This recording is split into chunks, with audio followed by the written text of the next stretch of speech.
قرۂ ارض پر بسنے والا شاہد کوئی ایسا مسلمان ہو جو حجر اسود کی قدر و قیمت سے واقف نہ ہو، اور ہر صاحب ایمان کے دل کی یہ آرزو ہوتی ہے کہ زندگی میں ایک بار وہ ضرور حجر اسود کو چھومے۔ حجر اسود کیا ہے؟ حجر اسود کے فضائل اور اوصاف کیا ہے؟ لوگ حجر اسود کو کیوں بوسہ دیتے ہیں، اور تاریخ میں حجر اسود کے ساتھ کیا حادثات پیش آئیں، اور حجر اسود سے منسوب ایمان افروز واقعات کا تذکرہ کریں گے۔ ناظرین، حجر اسود عربی زبان کے دو الفاظ کا مجموعہ ہے۔ حجر عربی میں پتھر کو کہتے ہیں اور اسود سیاہ اور کالے رنگ کے لیے بولا جاتا ہے۔ حجر اسود وہ سیاہ پتھر ہے جو خانہ کعبہ کے جنوب مشرقی دیوار میں نصب ہے۔ اس وقت یہ 3 بڑے اور مختلف شکلوں کی کئی چھوٹی ٹکڑوں پر مشتمل ہے۔ یہ ٹکڑے اندازاً 2.5 فٹ قطر کے دائرے میں جڑے ہوئے ہیں، جن کے گرد چاندی کا گول چکر بنا ہوا ہے۔ جو مسلمان حج یا عمرہ کرنے جاتے ہیں ان کے لیے لازم ہے کہ طواف کرتے وقت ہر بار وہ حجر اسود کو بوسہ دیں۔ اگر ہجوم زیادہ ہو تو ہاتھ کی اشارے سے بھی بوسہ دیا جا سکتا ہے۔ حضرت عبداللہ رضی اللہ تعالیٰ عنہ بیان کرتے ہیں کہ نبی کریم صلی اللہ علیہ وآلہ وسلم نے فرمایا کہ بلا شبہ حجر اسود اور مقام ابراہیم جنت کی یاقوت میں سے یاقوت ہے۔ اللہ رب العزت نے ان کی نور اور روشنی کو ختم کر دیا تھا۔ اگر اللہ رب العزت روشنی ختم نہ کرتا تو مشرق اور مغرب کا درمیانی حصہ روشن ہو جاتا۔ حجر اسود جنت کی یاقوتوں میں سے ایک ہے۔ حضرت سیدنا آدم علیہ السلام اپنے ساتھ جنت سے لائے تھے۔ تعمیر بیت اللہ کے وقت ایک گوشے میں نصب فرمایا تھا۔ طوفان نوح میں آدم علیہ السلام کا تعمیر کردہ بیت اللہ آسمانوں پر اٹھائے جاتے وقت اس متبرک پتھر کو شک میں جبل ابی قبیس میں امانت رکھ دیا تھا۔ پھر جب حضرت ابراہیم علیہ السلام اور ان کے بیٹے حضرت اسماعیل علیہ السلام خانہ کعبہ کی تعمیر کر رہے تھے تو حضرت جبرائیل علیہ السلام نے یہ پتھر جنت سے لا کر دیا، جسے حضرت ابراہیم علیہ السلام نے اپنے مبارک ہاتھوں سے دیوار خانہ کعبہ میں نصب کیا۔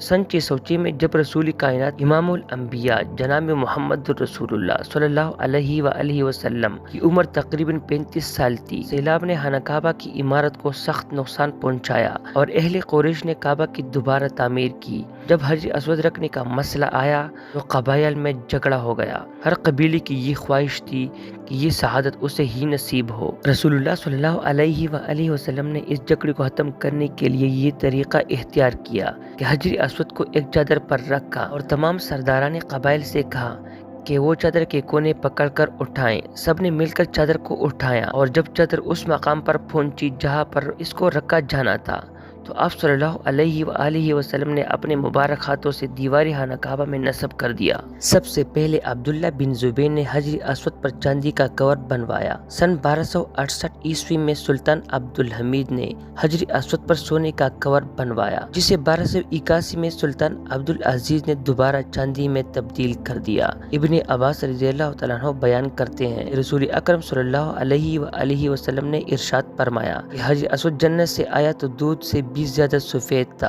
اور اسے بنو آدم کی گناہوں نے سیاہ کر دیا ہے۔ حجر اسود کے فضائل اور اوصاف میں حضرت محمد صلی اللہ علیہ وآلہ وسلم کے بہت سے ارشادات احادیث تاریخ کی کتابوں کی زینت بنے ہوئے ہیں، مگر جنت کا یہ انمول موتی علی مرتبت مقدس و متبرک یاقوت گردشی ایام کی ستم رانیوں سے محفوظ نہ رہ سکا۔ متعدد بار اسے فساق و فجار ظالموں کے ہاتھوں تحت مشق بننا پڑا، ہر حال حادثات کا شکار ہوا اور اس کے نازنین بدن پر کتنی ہی مرتبہ زخم آئے۔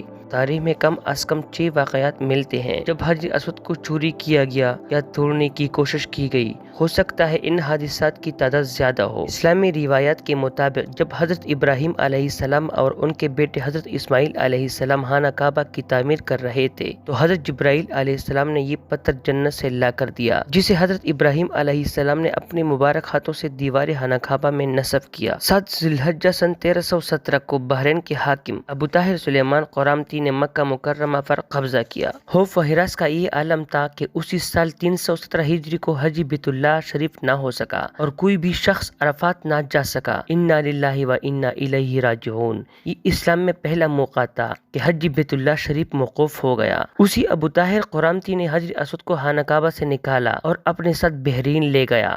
پھر بنو عباس کے حلیفہ مقتدر باللہ نے ابو طاہر کے ساتھ فیصلہ کیا اور 30,000 دینار دے دیے اور تب جا کر حجر اسود کو واپس کیا گیا۔ یہ واپسی سن 339 ہجری کو ہوئی۔ گویا 22 سال تک خانہ کعبہ حجر اسود سے خالی رہا۔ جب فیصلہ ہوا کہ حجر اسود کو واپس کیا جائے تو اسی سلسلے میں خلیفہ وقت نے ایک بڑی اعلیٰ محدث شیخ عبداللہ المحدث کو حجر اسود کے وصولی کے لیے ایک وفد کے ساتھ بحرین بھجوایا۔ یہ واقعہ علامہ سیوطی کے روایت سے اس طرح نقل کیا گیا ہے: جب شیخ عبداللہ بحرین پہنچ گئے تو بحرین کے حاتم نے ایک تقریب کا اہتمام کیا جس میں حجر اسود کو ان کے حوالے کیا گیا، تو ان کے لیے ایک پتھر خوشبودار خوبصورت غلاف میں سے نکالا گیا کہ یہ حجر اسود ہے، اسے لے جائیں۔ محدث عبداللہ نے فرمایا کہ یہ نہیں بلکہ حجر اسود میں 2 نشانیاں ہیں، اگر یہ پتھر اسی معیار پر پورا اترا تو یہ حجر اسود ہوگا اور ہم اسے لے جائیں گے۔ پہلی نشانی یہ کہ یہ پانی میں ڈوبتا نہیں، دوسرا یہ کہ آگ سے یہ گرم نہیں ہوتا۔ اب اس پتھر کو پانی میں ڈالا گیا تو وہ ڈوب گیا، پھر آگ میں ڈالا گیا تو سخت گرم ہو گیا۔ فرمایا کہ ہم اصلی حجر اسود کو ہی لیں گے۔ پھر اصلی حجر اسود کو لایا گیا اور آگ میں ڈالا گیا تو ٹھنڈا نکلا، پھر پانی میں ڈالا گیا تو وہ پھول کی طرح پانی کے اوپر تیرنے لگا۔ محدث عبداللہ نے فرمایا کہ یہی ہمارا اصلی حجر اسود ہے اور یہی خانہ کعبہ کی زینت ہے اور یہی جنت والا پتھر ہے۔ اسی وقت ابو طاہر قرامتی نے تعجب کیا اور کہا کہ یہ باتیں آپ کو کہاں سے ملی؟ تو محدث عبداللہ نے فرمایا کہ یہ باتیں ہمیں جناب رسول اللہ صلی اللہ علیہ وآلہ وسلم سے ملی ہے کہ حجر اسود پانی میں ڈوبے گا نہیں اور آگ سے گرم نہیں ہوگا۔ ابو طاہر قرامتی نے کہا کہ یہ دین روایات سے بڑا مضبوط ہے۔ جب حجر اسود مسلمانوں کو مل گیا تو اسے ایک کمزور اونٹنی کے اوپر لادا گیا جس نے تیز رفتاری کے ساتھ خانہ کعبہ پہنچایا۔ اس اونٹنی میں زبردست طاقت آ گئی، اس لیے کہ حجر اسود اپنے مرکز بیت اللہ شریف کی طرف جا رہا تھا، مگر جب خانہ کعبہ سے نکالا گیا تھا اور بحرین لے جا رہے تھے تو جس اونٹی پر لادا جاتا وہ وہی مر جاتا، حتیٰ کہ بحرین پہنچنے تک 40 اونٹ اس کے نیچے مر گئے تھے۔ 22 سال کے عرصے کے بعد حجر اسود کو خانہ کعبہ میں نصب کر دیا گیا۔